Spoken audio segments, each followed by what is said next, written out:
సకల దేవతా స్వరూపుడు శ్రీ షిరిడి సాయినాథ్ మహారాజ్ గారి పాదార విందాలకు శిరస్సు వంచి నమస్కరించుకుంటూ గతంలో చక్రత్వ వర్తిని చేయగలిగినటువంటి సామర్థ్యం అనేటువంటి అంశాన్ని చెప్పుకున్నాం. మరి సాయినాథుడు ఒక చేతిలో రేకు డబ్బా పట్టుకొని భుజానికి ఒక గుడ్డజోలె తగిలించుకొని భిక్షాటనకు పోయేవాడు. బాబా కొన్ని ఇండ్లకు మాత్రమే భిక్ష చేసేవారు.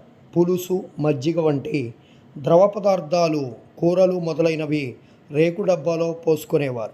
అన్నము, రొట్టెలు మొదలైనవి జోల్లో వేసుకునేవారు. బాబాకు రుచి అనేది లేదు. వారు జిహ్వను స్వాధీనమందుంచుకునేది కాన అన్ని పదార్థాలు రేకు డబ్బాలోను జోల్లోనూ వేసుకునేవారు. అన్ని పదార్థాలు ఒకేసారి కలిపివేసి భుజించి సంతృష్టి చెందేవారు.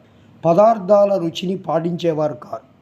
వారు నాలుకకు రుచి అనేది లేనట్టే కనిపించుచుండేవారు.